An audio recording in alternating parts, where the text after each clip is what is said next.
নমস্কার সবাইকে, আশা করি তোমরা সবাই খুব ভালো আছো। তো দেখো অনেকদিন পর আমি চলে আসলাম আরেকটা ব্লগ নিয়ে। তো দেখো আমি এখানে সেজেগুজে রেডি। এটা হচ্ছে গতকালের ব্লগ। গতকাল ছিল আমাদের এখানে একটা বিয়ে বাড়ি। তো সেই বিয়ে বাড়িতে যাওয়ার জন্যই আমরা তৈরি হয়েছিলাম। তো এখানে দেখো মা সম্পূর্ণ রেডি আর হাতে গিফটের প্যাকেট নিয়ে বাইরে চলে গেল, আর আমি এখানে যাচ্ছি পোকোবাবুর কাছে।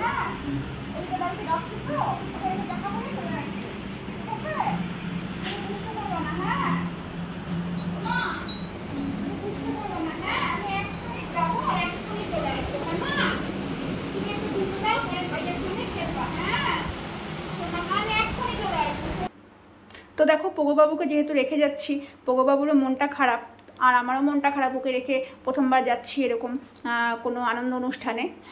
তো ওকে একটু বুঝায় বলে গেলাম। তো এখানে দেখো যাওয়ার সময় আমি একটু আয়নায় একটু ঢং করে গেলাম। তো এখন যাচ্ছি ফাইনালি বিয়ে বাড়ি। তো অনেকদিন পর বিয়ে বাড়ি, মনে আনন্দটা একটু বেশি, মন খারাপের মাঝেও একটু আনন্দ। তো যাচ্ছি এখন। আদিল থাকবে, আদিল পোগোকে দেখবে, কারণ ওকে একা রেখে একদমই যাওয়া সম্ভব না। তো এখানে দেখো মা আর আমি চললাম। আর হ্যাঁ, আমাকে আর মাকে কেমন লাগতেছে তোমরা কিন্তু অবশ্যই কমেন্টে জানাবা। তো দেখো আমরা এখন হাঁটা শুরু করলাম, তো পৌঁছায় গেলাম। তো জীবনে প্রথমবার এত তাড়াতাড়ি আমরা কোনো বিয়ে বাড়িতে যাচ্ছি। তো আমরা পৌঁছাতে প্রায় 7:45 এরকম বাজছিল ঘড়িতে। তখন বর বিয়ে করতে আসছিল। এখানে বিয়ে আর বৌভাত একই দিনে হচ্ছে।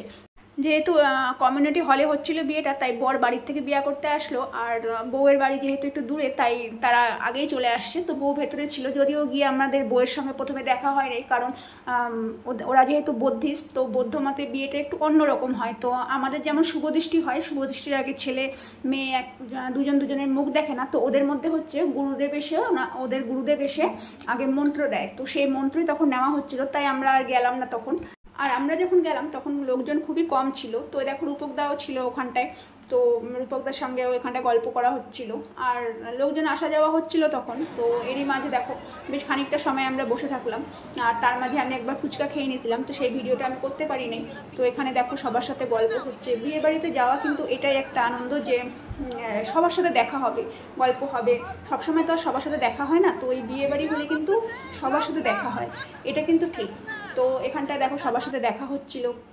আর হ্যাঁ, তোমাদেরকে তো বলাই হয় না বিয়েটা কার। বিয়েটা হচ্ছে আমাদের কালচিনির মামার ছেলে। হ্যাঁ, কালচিনির মামা। তোমরা শুনে হয়তো অবাক হইলা, কিন্তু আমরা ছোটোর থেকে মানে সবাইকে দেখি তাকে মামা বলেই ডাকতে, কারণ সে হচ্ছে কালচিনির মামা। তো খুবই ভালো মানুষ। তো মামা মামি দুজনেই, তো তাদেরই ছেলের বিয়ে আজকে বুবাইয়ের। তো এখানে গেলাম, দেখো আমরা এখন খেতে বসলাম, প্রথম ব্যাচে বসলাম জীবনে প্রথমবার। আর এখানে দেখো এই বাচ্চাটা লাইনের থেকে আসছিল। তো বাচ্চা মানুষ বিয়ে বাড়ি দেখে ঢুকে পড়ছে। তো এখানে দেখো রাত্রি হচ্ছিল, তার জন্য ঘুমায় পড়ছে। তো আমি রূপকদাকে বললাম যে আমাদের টেবিলে এখানে নিয়ে আসো। তো আমি আর মা একটা টেবিলে বসছিলাম। তো দুটো চেয়ার তো ফাঁকাই ছিল। তো আমি বললাম ও একা একা বসে কি খাবে বাচ্চা মানুষ, এখানে নিয়ে আসো। তো রূপকদা নিয়ে আসলো এখানটায়। তো আমাদের সাথেই বসছে। তো দেখো এখানটায় মা, আমি আর সেই বাচ্চাটা বসছি। তো দেখো এখানটায় এখন দেওয়া হচ্ছে। তো এখানটায় প্রথমে দেওয়া হলো স্যালাড। তো এখানে দিয়ে দিচ্ছে স্যালাড। আর বাচ্চাটার নাম হচ্ছে দিশা। তো ওর বাড়ি হচ্ছে গোদাম লাইনের এখানটাই হবে। তো ওর সাথে কথা বলে জানতে পারলাম যে ওর মা বাবা কেউ নাই।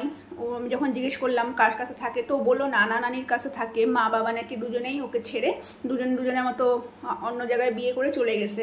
তো শুনে খুবই খারাপ লাগলো। সত্যি জিনিসগুলো কত বাজে না, মা বাবার মধ্যে ছাড়াছাড়ি হোক বা যাই কিছু হোক, কিন্তু এই সন্তানরা সেটা ভুক্তভোগী। তো মানে আমার খুবই খারাপ লাগলো। তো যাই হোক, দেখো ওকে এখানটায় আমি বলে বলে খাওয়াচ্ছিলাম, খা। বাচ্চা মানুষ তো অতটা খায় না। তো এটা নিবো না ওটা নিবো না, আমি জোর করে ওকে খাওয়াচ্ছিলাম যে খা।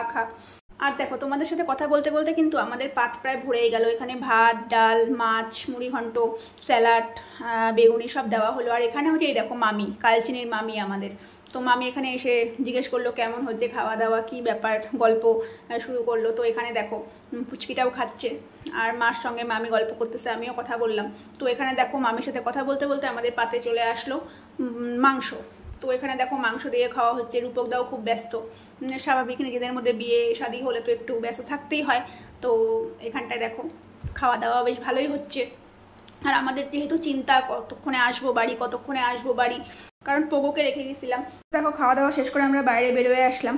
আর খাওয়ার মধ্যে কিন্তু আরও অনেক কিছু ছিল, আমি যেগুলো ভিডিও করতে পারি নাই তাড়াহুড়ার জন্য। তো এখানে দেখো ফাইনালি এখন বর বউয়ের দেখা আমরা পেলাম। তো এই হচ্ছে বুবাই আর এই হচ্ছে আমাদের মিষ্টি বউ। আর এখানে দেখো আসার সময় ঘোষ বাড়ির দুই বউ আর কাকির সঙ্গে দেখা হয়েছিল, ওদের সঙ্গে একটু কথা বলে নিলাম।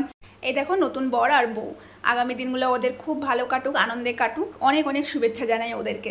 তো আজকের ব্লগটা আমি এখানেই শেষ করি। আশা করি আমার এই ব্লগটা তোমাদের ভালো লাগলো। যদি ভালো লেগে থাকে অবশ্যই কিন্তু তোমাদের ভালোবাসা আমাকে দিতে ভুলো না একটা লাইকের মাধ্যমে। তো দেখা হবে পরবর্তী কোনো ভিডিওতে। আজকের জন্য টাটা।